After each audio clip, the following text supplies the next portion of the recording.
السلام علیکم ورحمۃ اللہ وبرکاتہ۔ شروع اللہ کا نام لے کر جو نہایت رحم کرنے والا ہے۔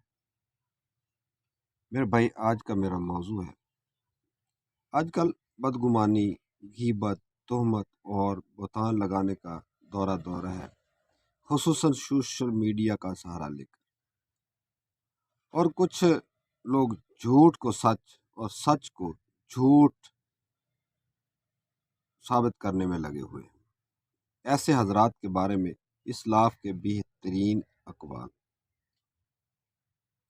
ایک شخص نے حضرت خالد بن ولید رضی اللہ عنہ سے کہا کہ فلان آدمی نے آپ کو گالی دی ہے۔ انہوں نے فرمایا، وہ اس کا صحیفہ اعمال ہے، جس طرح چاہے اسے بھرے۔ ایک شخص نے حضرت وہب بن منبع سے کہا کہ فلان نے آپ کو گالی دی، تو انہوں نے جواب میں فرمایا، کیا شیطان کو تیرے علاوہ کوئی پیغمبر نہیں مل سکا؟ ایک آدمی نے حضرت علی بن حسین سے کہا کہ فلاں نے آپ کو برا بھلا کہا اور آپ کی غیبت کیا ہے۔ انہوں نے جواب دیا، اس نے جو کچھ کہا اگر وہ درست ہے تو اللہ مجھے معاف فرمائے، اور میرے بارے میں جو کہا ہے اگر وہ غلط ہے تو اللہ اس کو معاف فرمائے۔ اس شخص نے کسی بزرگ سے کہا کہ فلاں نے آپ کو گالی دی ہے۔ اس نے جواب دیا، اس نے مجھے تیر مارا جو مجھے نہیں لگا، تو تم نے وہ تیر لا کر کیوں میرے سینے میں گاڑ دیا؟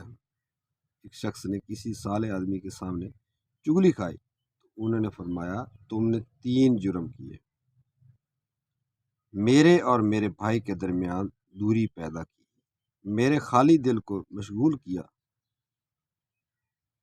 اور میرے دل میں اپنے مرتبے کو خراب کیا۔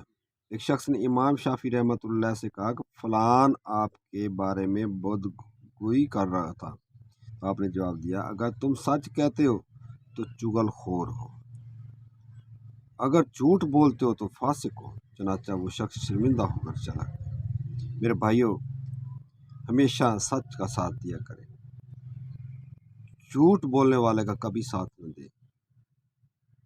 سچ ہمیشہ جیتتا ہے، جھوٹ کو سچا ثابت نہ کرے۔